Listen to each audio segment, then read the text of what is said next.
Welcome to Ethics and Applied Ethics electronic journal presentation. We'll be presenting by Father Daniel Oseko and my companion, Brother Thomas Wambazu. This presentation basically we're going to look at the definitions and the concepts of ethics. So, my dear brother, what do you understand about ethics and why ethics is important? Definitely trying to mean what is ethics and why is it important. First of all, the golden rule, the scriptures says that do unto others as you would have them do unto you. A code of professional conduct with hypocritic oath. First and foremost, do no harm. A religious creed like the Ten Commandments, thou shalt not kill. All wise aphorisms like Confucius saying come to mind when most people think of ethics or morals.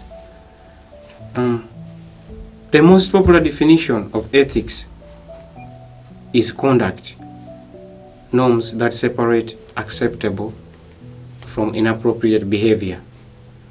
The majority of people learn ethical standards at home, school, church, or other social situations. Although most people establish their sense of good and evil during childhood. Moral development takes place throughout life, and people go through many stages of development as they grow older. Ethical standards are so pervasive that it is easy to dismiss them as common sense. However, if morality were simply common sense, why do we have so many ethical disagreements and challenges in our society? One potential explanation for these differences is that while everyone recognizes some basic ethical principles, they interpret, apply, and balance them differently based on their own values and life experiences. We may say that two people may agree that murder is wrong, yet disagree about the morality of abortion because they have different ideas about what it means to be a human being. Although most communities have legal standards that govern behavior, ethical norms are generally wider and less formal than laws. Despite the fact that most civilizations utilize laws to enforce widely accepted moral norms, and ethical and legal regulations use comparable notions, ethics and law are not the same thing. It is possible that an action is legal but unethical, or that it's illegal but ethical. Ethical notions and principles can also be used to criticize, analyze, propose, or interpret laws. Many social reformers have pushed citizens to disobey laws they believe are immoral or unjust throughout the previous century. Civil disobedience that is peaceful is an ethical manner of criticizing laws and expressing political opinions. Another definition of ethics is the study of ethical norms in fields such as philosophy, religion, law, psychology, and sociology. A medical ethist, for example, is someone who examines ethical principles in medicine. Therefore, ethics can also be defined as a strategy, procedure, or a viewpoint for determining how to act and understanding difficulty, situations, and topics. For example, When analyzing a complex issue like global warming, one can approach the problem from an economic, ecological, political, or ethical standpoint, while an economist could look at the costs and advantages of various global warming measures. An environmental ethicist might look at the ethical values and principles at issue. Many different fields, institutions, and professions have their own set of behavior norms that are tailored to their own goals and objectives. These norms also aid discipline members in coordinating their actions or activities and gaining public trust in the discipline. As I said before, in medical, law, engineering, and business, for example, ethical standards govern behavior. Ethical norms apply to people who perform scientific research or other intellectual or creative activities, and they also support the aims or goals of study. Research ethics is a specialist profession that employs these standards. There are various reasons why it is critical to follow ethical guidelines in research. First, norms foster research goals such as knowledge, truth, error avoidance. Prohibitions on creating, manipulating, or misrepresenting research data, for example, enhance the truth while reducing errors. Secondly, because research frequently entails a considerable lot of collaboration and coordination among many different people from various fields and institutions, ethical norms encourage qualities like trust, accountability, mutual respect, and fairness, which are critical to collaborative work. Many ethical conventions in research, such as authorship requirements, copyright and patenting policies, data sharing policies, and peer review confidentiality restrictions, are aimed to preserve intellectual property while fostering collaboration. Most researchers here seek credit for their work and don't want their idea to be stolen or linked before they are ready.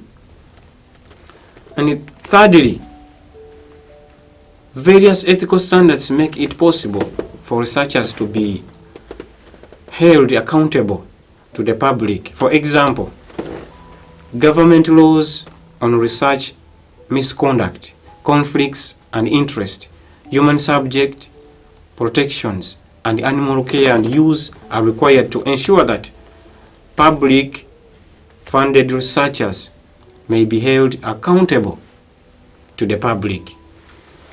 And fourthly, ethical research norms contribute to public support for research. People are more willing to fund a research study if they are confident in the research's quality and integrity. Thank you, my brother, for that. Also, we look at the ethics determinants and determinations of ethics. Determinants are the sources from which the ethical standards arises. There are multiple determinants of ethics like religion, law, society, individual, knowledge, and time. Ethical values, like other values, are influenced by factors such as family, education, media, conscience, and so on. Aside from this, there are a number of other societal elements that influence a society ethical standards, including the following. Time, because ethical standards change over time. Time also determines ethical standards.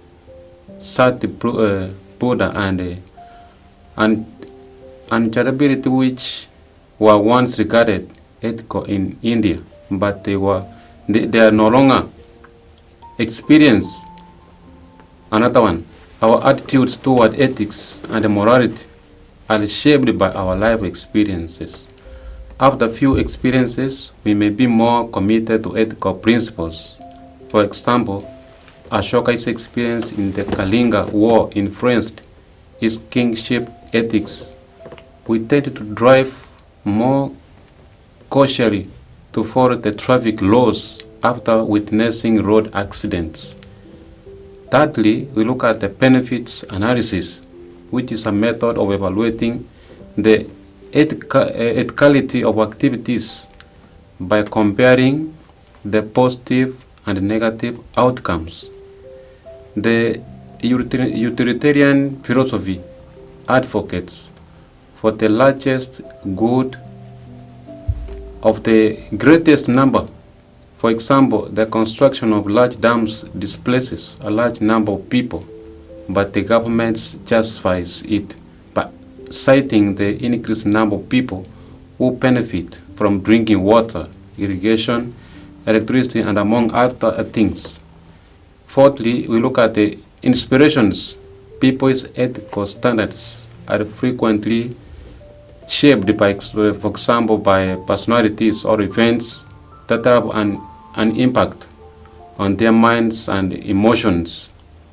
In some countries, for example, students, leaders frequently quote others' ways of education to defend their cause and protests. We also look at the power.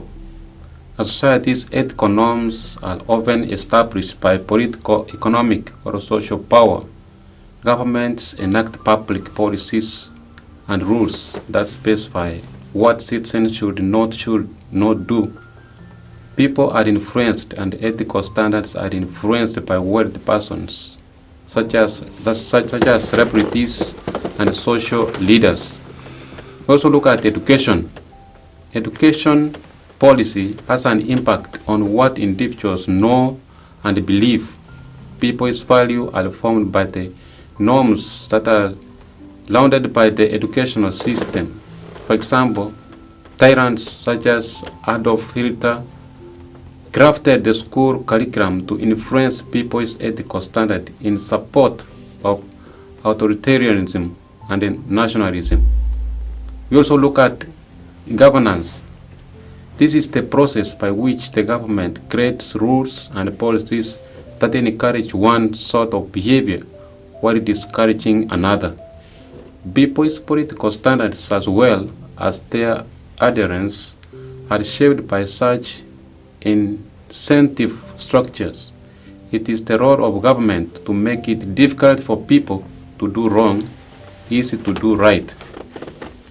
According to William Gladstone, stated, certain people, for example, has influenced others' ethical standards in favor of cleanliness and sanitation. And also, we look at the culture and tradition. People accept prevailing practices in a culture as the norm, which shapes ethical standards. This occurs as a result of social influence mechanism and because everyone wants to be accepted by society. For example, in Saudi Arabia, gender disparity is deemed ethical due to the country's unique culture. So, my brother, what can you say about ethics, the consequences of ethics? The ethics is consequences, or the consequences of ethics. What are they? Here, in our research and the proof of what we are going to talk about, these consequences of ethics, we come up with two consequences that will be consequences for individual and consequences for society. First and foremost, any action has a result, which is referred to as a consequence.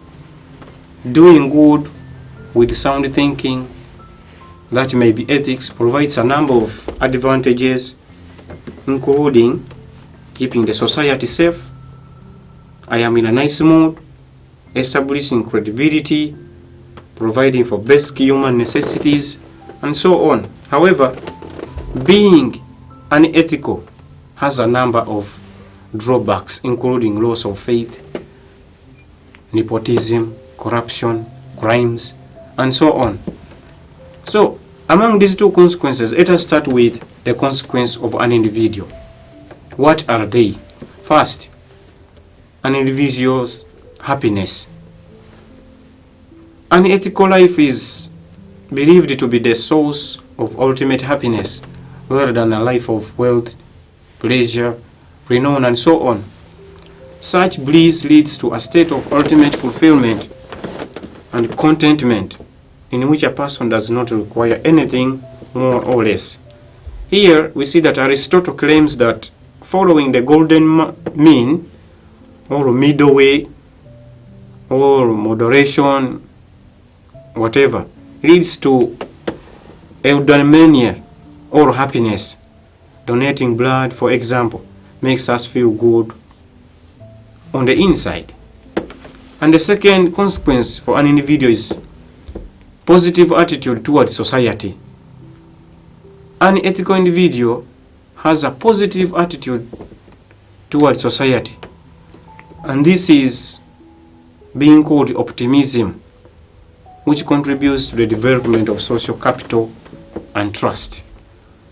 And the third consequence for an individual is ethical and virtuous behavior, which can elevate a person's sense of being, making them feel like a higher order being who is beyond lower order demands.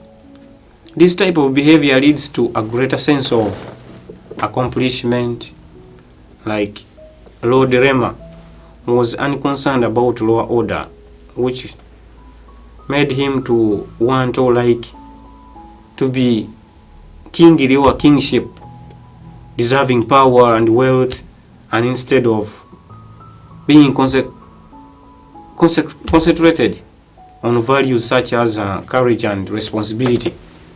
And the fourth consequence of an individual is acceptability and likability.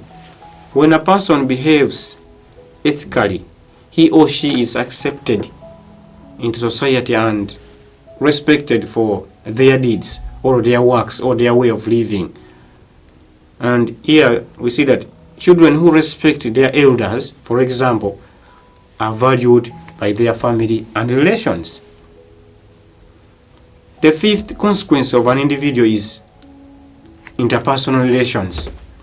Ethical behavior leads to mutual compassion, civility, and other positive traits, resulting into positive interpersonal relationships.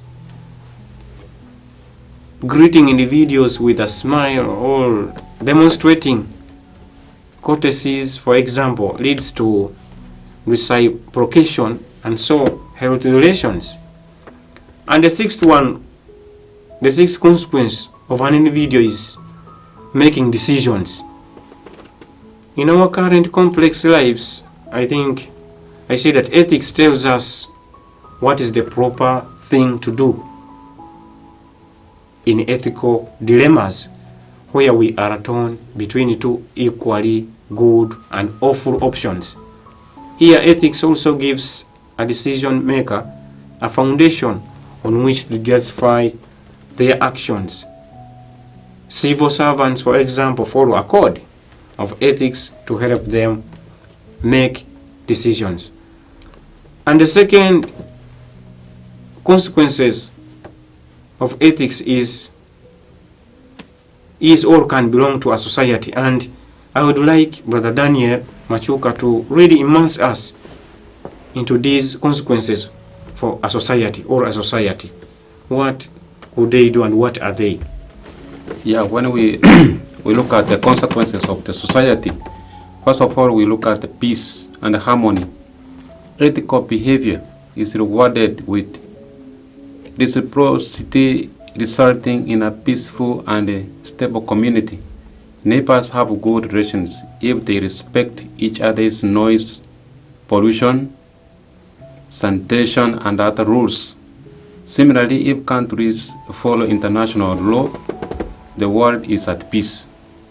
Everybody knows that. And we look at the good governance, administrative ethics, transparency, accountability, and the rule of law assures higher administrative effectiveness and efficiency, as well as increased public satisfaction. According to Kiran Bed, for example, used her ideas of integrity, compassion, and determination to turn around the status of Tihar jail, which becomes a success story of a good governance. Number 3, we look at the justice and inclusion as another example. When people act ethically, they achieve equality of status and opportunity, as well as fair treatment for everyone, especially the poor and disadvantaged. Injustices such as untouchability and gender discrimination result from a lack of ethics.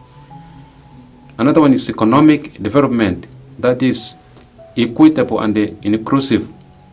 Ethics is critical in the economy sector. Ethics ensures equal opportunity, equitable resources distribution, and social mobility, among other things. Scam, meltdown, for example, and labor exploitation are all the results of medical behavior. The generations to come, children and teens look up to society's ethical standards. They observe, learn, and acquire values, ensuring that they act ethically. This results in a long-term social order. When young boys see women respected in the home, for example, they respect women in their social lives as well. Also, we look at environmental and climate change as major concerns in today's world. Environmental ethics can help to ensure the survival and the growth of a clean, green, and sustainable human society. Basic behaviors such as not wasting water, electricity, or fuel, for example, can go a long way toward helping the environment. Change. The ethics of care and the justification of justice drive societies to reform and change. Ethics leads to a healthy society in this way. In 19th century in India, for example, liberal humanistic ethics changed society and reduced societal problems such as sati, widow remarriage, prohibition, and polygamy. And we look at faith, religion, and tradition are given high regard across the world. Ethical behavior is prescribed by all religions and hence considered important by people. It also maintains faith of people in a supreme authority like God and hence sustains the social order. Healthy society, ethical behavior leads to right kind of behavior by individuals which is reciprocated by others, and hence it leads to a well-functioning society as nobody is hurt by anyone. For instance, obedience to traffic rules by all individuals will lead to safe and efficient transportation and hence benefits the society at large. Ethics isn't just a theoretical subject. It has a lot of practical applications. This is separated into 4 primary divisions due to a multifaceted character. These are as follows: meta-ethics, that's ethics and ethics, prescribed ethics, normative ethics, descriptive ethics, that is comparative ethics, and applied ethics. So I will ask my brother Thomas Wambasu, to explain for me the concepts of ethics. Throwing ourselves into the concepts of ethics here, we see that the ethical theory strives to comprehend the concepts we use to make ethical decisions and judgments on a daily basis. Some of these ideas are self-evident: value, obligation, and responsibility. For example, The existence of one of these concepts, whether explicit or implicit, in a judgment allows us to really classify it as ethical. Others are involved in these ideas. So in order to comprehend value, we must examine its relationships with the desire and pleasure. And in order to comprehend responsibility, we must examine will, choice, and intentions. So, I propose that we look into these ideas and how they relate to one another. Ethics, in my opinion, is concerned with occurrences or objects that can be known. However, unlike other occurrences and objects in empirical sciences such as chemistry or zoology, the difficulty of understanding these things is not one of gaining experiences with the new phenomena. We are familiar with the phenomena. The challenge is to comprehend their interrelationships. It is not required to really decide whether this understanding includes new observations at this time. At the very least, what is involved is not what we normally conceive of as observation. It is similar to what a theoretical physicist does rather than an experimental physicist. The method is to really re-examine what we already have rather than to obtain new informations. So, finally, many research norms promote a wide range of other essential moral and social values, including social responsibility, human rights, animal welfare, legal compliance, and public health and safety, of course. Here, human and animal objects, students, and the general public can all suffer as a result of ethical failures in study. For example, a researcher who falsifies data in a clinical study may injure or even kill patients, and a researcher who disregards radiation or biological safety standards and guidelines may imperil his own health and safety, as well as the health and safety of employees and students. So therefore, my fellow brother and you who will be listening to this presentation, this brings us to the end of our electric journal presentation. I remain Brother Thomas Wambazu alongside with Brother Daniel Oseko, and thank you all for your listening, and we hope that you will enjoy our presentation, and thank you very much, and you are welcome, all of you. And God bless us all.